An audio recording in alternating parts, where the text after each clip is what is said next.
My name is Amanda Wittenborn, and I run a party supply company. And a damn good one at Yes, I think so. that. Awesome. So my first question for you is what was what were you experiencing before you enrolled in coaching? And what is it that inspired you to actually make the decision to do it? So last year was a really tough year for me, and I was struggling in a lot of different ways. I felt anxious all the time, which was not natural for me.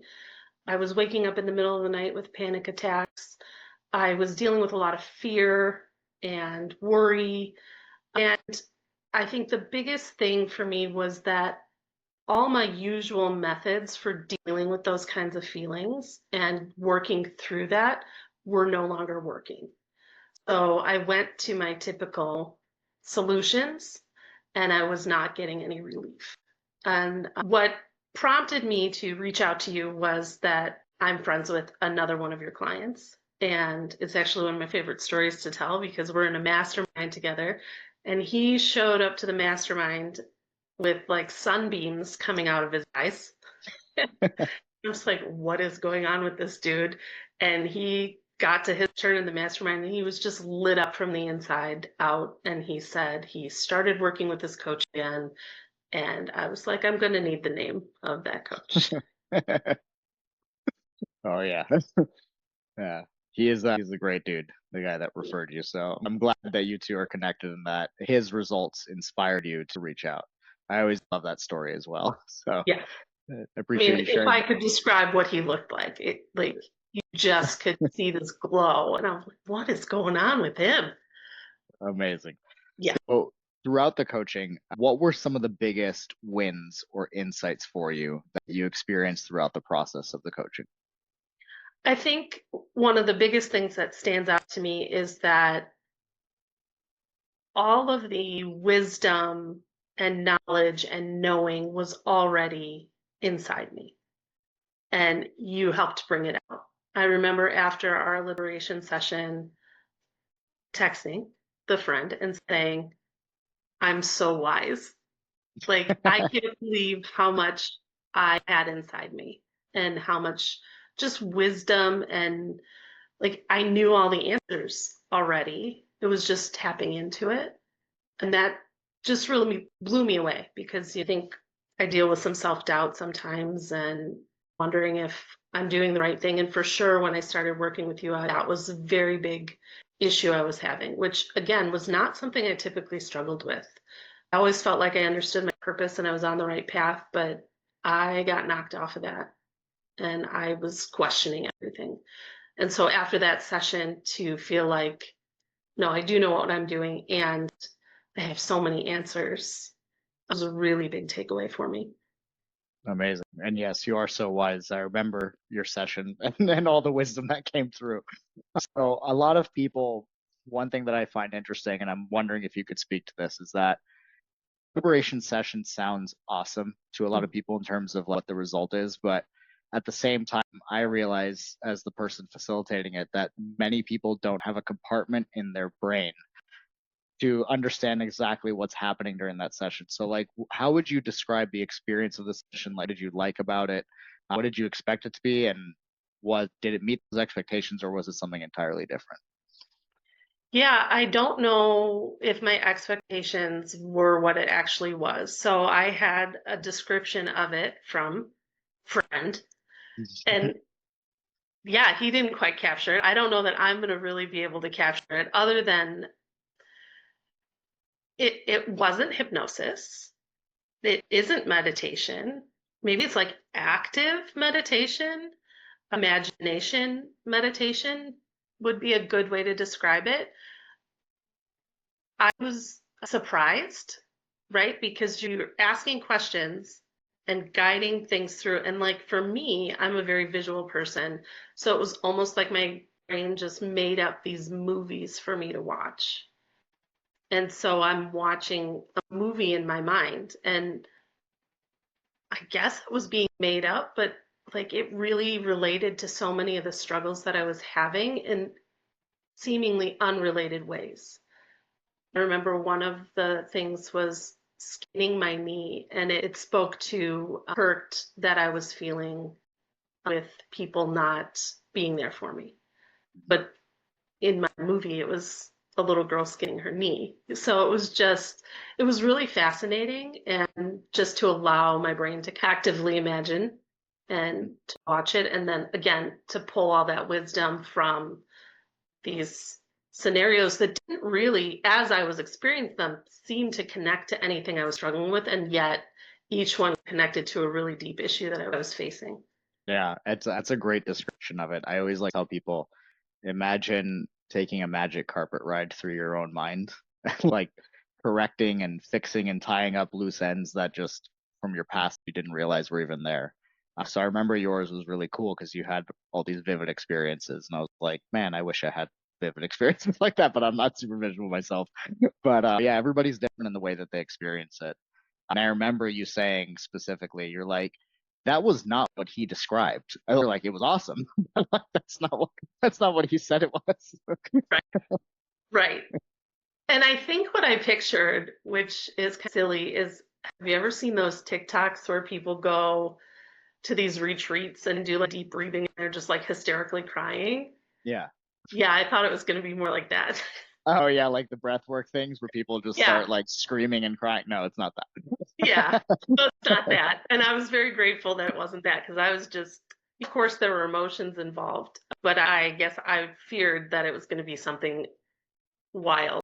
And it was, it was No, that's a choice. Like people can decide to do that, but the way that it's structured is very intentionally like it's not a performance, it's just a direct path to your emotional liberation. And it might be really cool and magical. And the main intention of it is to go straight for what it is that you're seeking. So I'm glad that you said that because I think some people imagine it's going to be like a breathwork seminar where they're like crying and like reliving traumas, and it's not. no, it is not that. But I definitely was afraid it might be. Yeah, I think you speak to a lot of people's trepidations with that. Yeah. Awesome. In terms of like some of your takeaways, whether it was from the liberation session or the integration coaching that followed, I know you've implemented new habits into your life, one in which I think was the first thing that we did, which is how you start your mornings. So could you speak to that and how that's impacted the quality of your everyday? Yeah, that's actually one of my favorite things that we did. And it's so simple in that I start my morning with something that is just for me. And for me, creativity is a really big, important part of my life. And so to do something that is just for me means to be creative for no purpose. My business is very creative. And so I'm constantly designing products for my business. And again, at the time I started working with you, I was really feeling like abused creatively, that my creativity was just being used for product creation, even though I was the abuser. You're like, it was my business and the business was abusing me. Yes.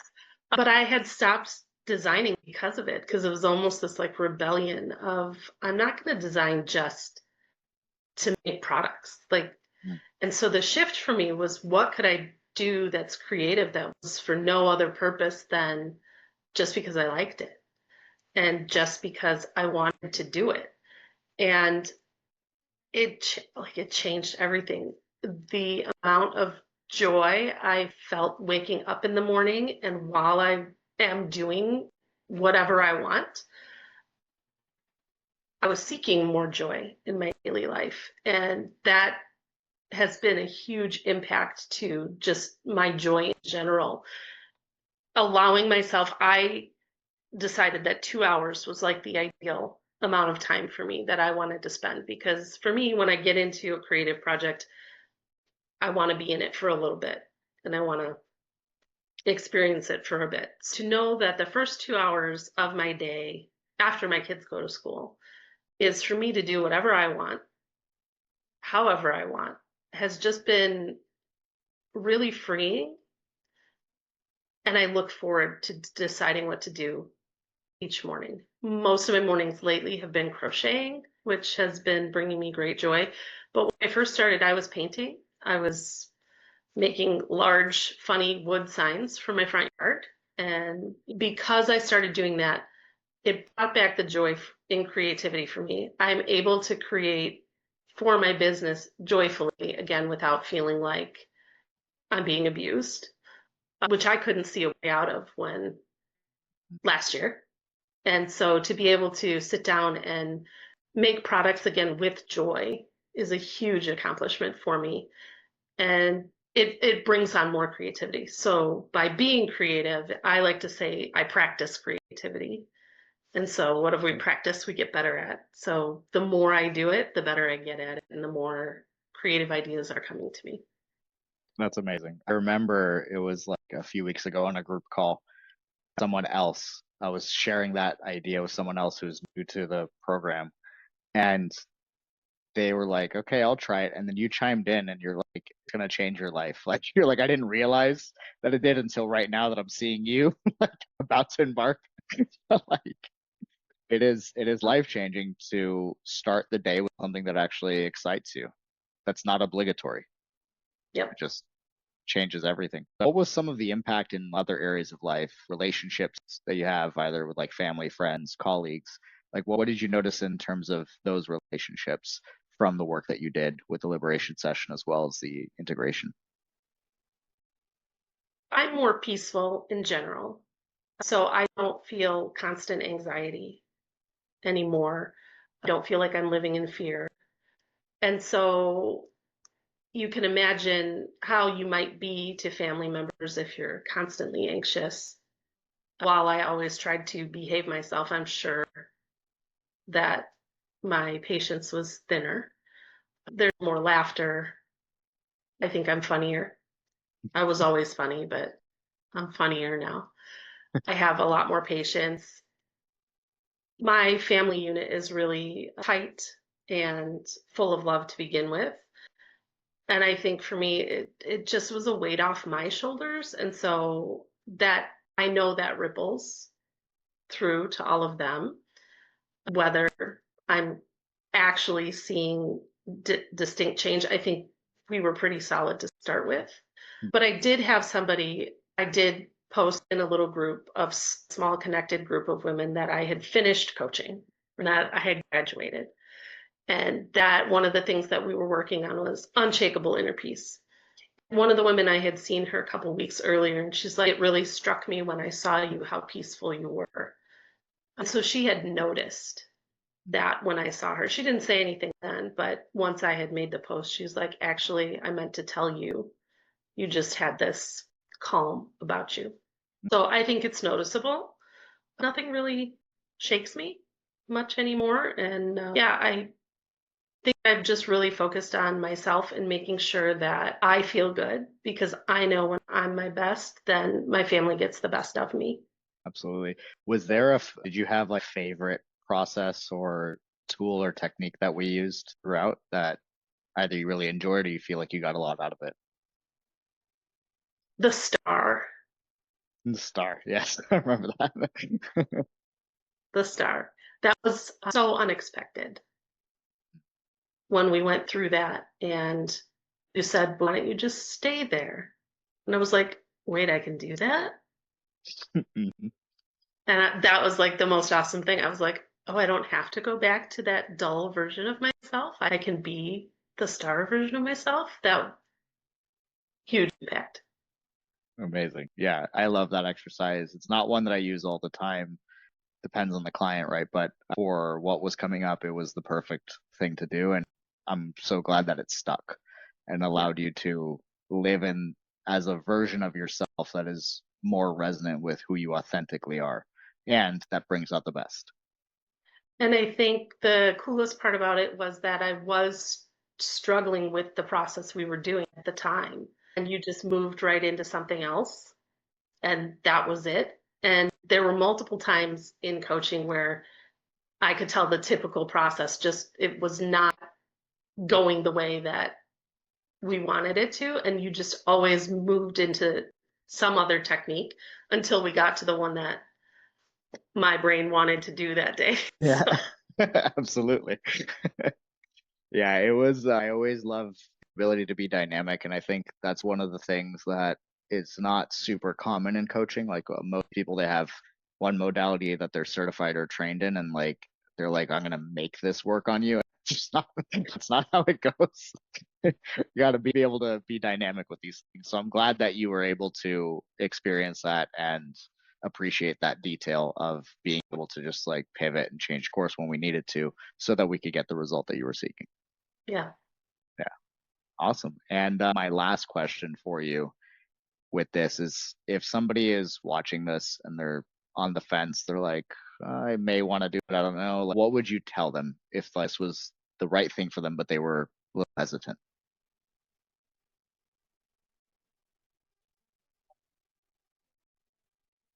I remember struggling with the decision myself.